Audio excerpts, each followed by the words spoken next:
नमस्कार दोस्तों, हमारे चैनल पर आपका स्वागत है। जय श्री कृष्णा, राधे राधे, हर हर महादेव। दोस्तों, आज हम सुनेंगे ग्यारस माता की कथा। प्रेम से बोलिए ग्यारस माता की जय, एकादशी माता की जय। एक बार एक राजा की दो बेटियां थीं। छोटी बेटी एकादशी माता का व्रत करती थी। हर कोई छोटी बेटी की प्रशंसा करता था और बड़ी बहन छोटी बहन से ईर्ष्या करती थी। एक बार पड़ोसी राजा का बेटा बड़ी बेटी को देखने आया, लेकिन उसे बड़ी की जगह छोटी बेटी पसंद आ गई। राजा की बड़ी बेटी छोटी बेटी से अधिक ईर्ष्या करने लगी। इस ईर्ष्या के चलते वह तरह तरह की अपने बहन को मारने की कोशिश करने लगी थी। एक बार वह लड्डू में जहर मिलाकर अपनी छोटी बहन को खिलाने के लिए कोशिश करती है, वह बच जाती है। फिर दूसरी बार मटके में जहरीला सांप भरकर अपनी छोटी बहन के कमरे में रख देती है, फिर वह बच जाती है। अपनी छोटी बहन को पनघट पर पानी भरने के लिए ले जाती है और धोखे से कुएं में धक्का दे देती है। हर बार ग्यारस माता उसे बचा लेती हैं, क्योंकि वह ग्यारस माता की परम भक्त थी। बड़ी बहन बहुत परेशान हो गई, यह तो किसी भी तरह नहीं मरती है। एक दिन वह अपनी छोटी बहन से बोली, प्यारी बहन, भगवान ने हम सबकी मृत्यु तय कर रखी है, किस तरह से लिखी हुई है, पर क्या तुम्हें पता है कि तुम्हारी मृत्यु कैसे होगी? छोटी बहन बहुत सीधी थी। वह बोली, मेरे पालतू तोते के गले में जो हार है उसको पहन ले तो मेरी मृत्यु हो जाएगी, और जब वह उस हार को उतार कर कहीं रख दे तो मैं जीवित हो जाऊंगी। उसी रात छोटी बहन अपने पिता के पास गई। पिताजी, मुझे शक है, यदि मैं मर जाऊं तो मुझे जलाने की बजाय मेरी लाश को हमारे पुराने महल में एक खाट पर सुला देना। पिताजी बोले, प्यारी बेटी, तू ऐसा क्यों बोल रही हो? 2 दिन बाद तुम्हारी शादी है। तब छोटी बेटी बोली, पिताजी, समय का क्या भरोसा है, शादी का दिन भी आ गया। शादी वाले दिन बड़ी बहन छोटी बहन के तोते को ढूंढने लगती है, पर तोता उसे कहीं नहीं मिलता है। दरवाजे पर बारात आ जाती है, वरमाला का कार्य संपन्न हो जाता है, फेरों की रस्म शुरू हो जाती है, और दूसरी ओर बड़ी बहन को छोटी बहन का तोता मिल जाता है और वह तोते को मारकर हार खुद पहन लेती है। वहीं छोटी बहन के 3.5 फेरे राजकुमार के साथ पूरे हो जाते हैं। बड़ी बहन के हार पहनते ही छोटी बहन मूर्छित होकर गिर जाती है। यह देखकर बारातियों में हलचल मच जाती है कि राजकुमारी को क्या हो गया। तब राजा हकीम को बुलवाते हैं। छोटी राजकुमारी को महल में ले जाकर लिटा दिया जाता है और राजा से कहते हैं कि हमने अपने जीवन में यह पहली बार देखा है कि राजकुमारी ना तो मरी है और ना ही जिंदा है। यह जिंदा लाश की हक की बात सुनकर राजा परेशान हो जाते हैं। फिर वह उनसे कहते हैं कि आप बाहर जाकर ये सब बातें ना बोलें कि राजकुमारी बेहोश हैं, थोड़ी देर में ठीक हो जाएंगी। यदि आप ऐसा नहीं करेंगे तो मैं आपको मृत्यु दंड दूंगा। यह हकीम राजा से कहे अनुसार बाहर आकर ऐसा ही बोल देता है। तभी बड़ी बेटी वहां आ जाती है और अपने पिताजी से कहती है, पिताजी, मुझे छोटी बहन के मरने का बहुत दुख है, और उससे भी ज़्यादा दुख यह बात का है कि बारात वापस चले जाएगी, आपकी बहुत बदनामी होगी। आप मेरी शादी राजकुमार के साथ करवा दो, इससे बारात भी वापस नहीं जाएगी और आपकी इज्जत भी रह जाएगी। राजा को अपनी बड़ी बेटी की बात सही लगी। फिर बड़ी बेटी को छोटी बेटी के कपड़े पहनाकर फेरों पर बिठा दिया जाता है, परंतु राजकुमार मना कर देता है। यह मेरी नहीं बल्कि मेरी पत्नी जब बोलती है तो उसके मुंह में फूल झड़ते हैं। लेकिन तभी समझा बुझाकर राजकुमार के बचे हुए 3.5 फेरे बड़ी राजकुमारी के साथ करवा दिया जाता है। बड़ी बेटी के राजकुमार के साथ विदा कर दिया जाता है, लेकिन राजकुमार बड़ी बेटी के हाथ का ना तो खाना खाता था, ना पानी पीता था, और ना ही उससे बात करता था। उसका बनाया हुआ खाना भी नहीं खाता था। राजकुमार मन ही मन में सोचता है कि पता लगा कर रहूंगा कि मेरी पत्नी के साथ क्या हुआ है। एक दिन राजकुमार बड़े दुखी मन से घोड़े पर सवार बैठकर जा रहा था। घोड़ा वहीं जाकर रुका जहां राजकुमारी की लाश पड़ी थी। राजकुमारों ने घोड़े के आगे लाने की कोशिश की, लेकिन घोड़ा चलने को तैयार नहीं हुआ।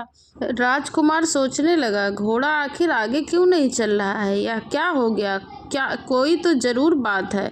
राजकुमार घोड़े से उतरकर एक पुराने महल की ओर गए। वहां पर चौकीदार था। चौकीदार से पूछा, यह किसका महल है? चौकीदार ने बताया कि यह राजा का महल है।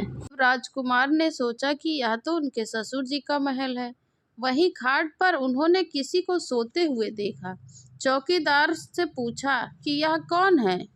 तब चौकीदार ने कहा कि यह राजा की छोटी बेटी है, जो अपने विवाह के वक्त बेहोश हो गई थी।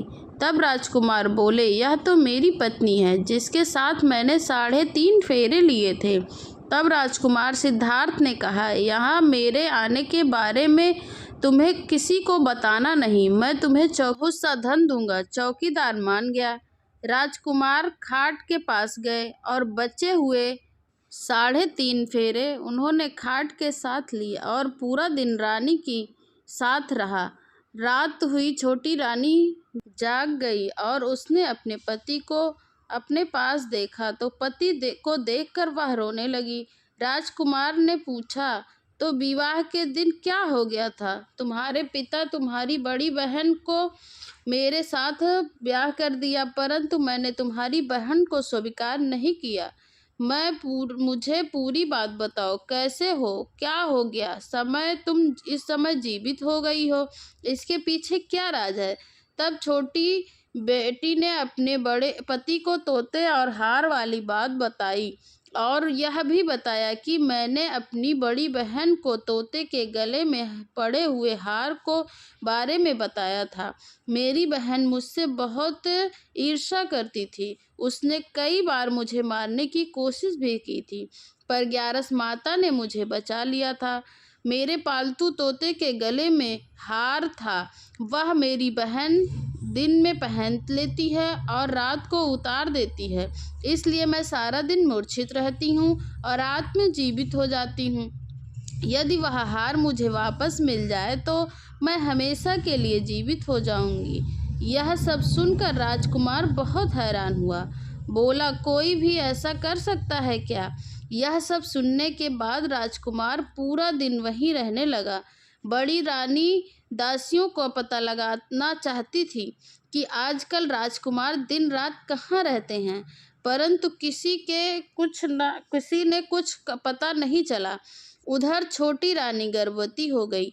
एक दिन छोटी रानी ने राजकुमार से कहा, मुझे चाहे बेटा हो या बेटी, पर वह रात में ही हो, क्योंकि दिन में तो मैं मूर्छित रहती हूँ। एक दिन राजकुमार को किसी काम से बाहर जाना पड़ा। उसी दिन राजकुमारी को प्रसव पीड़ा हो गई।